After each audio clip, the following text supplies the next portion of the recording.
Motivation आपल्याला काय वाटतंय, आपलं मोटिवेशन काय चाललंय, बदलत चाललंय कशामुळं की जेलमधून कोणतरी येतो, दादागिरी करतो, सिगारेट ओढतो आणि हे आपले मोटिवेशन चाललेत. मोटिवेशन आपण असले घेणार नाहीत की आंबेडकरांनी आपल्यासाठी काय केले, यापेक्षा मोटिवेशन काय घेतो की मोटिवेशन अशा प्रकारे घेतो की आपल्या समाजामध्ये दारू पिणारे ह्या सगळ्या गोष्टींना आपण त्यांना मोटिवेशन घेत चाललो.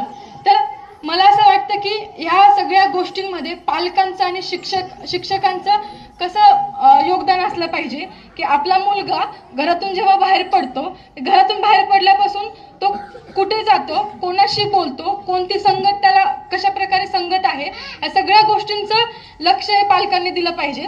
आम्ही चर्चेदरम्यान आम्हाला धानोरकर सर असं म्हणले की पालक मेळाव्यासाठी पालकच येत नाही तर आम्ही शिक्षक म्हणून काय करायचं.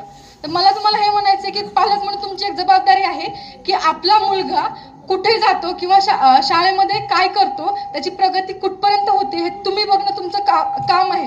कारण जर तुम्ही शाळेमध्ये जाऊन चौकशी करत असाल, विचारपूस करत असाल, तरच आपल्या लेकरांची किंवा जे आपली आजची परिस्थिती आहे तर ती बदलू शकते. मला हे वाटतं. आज आपण बघतो की आपण परिस्थिती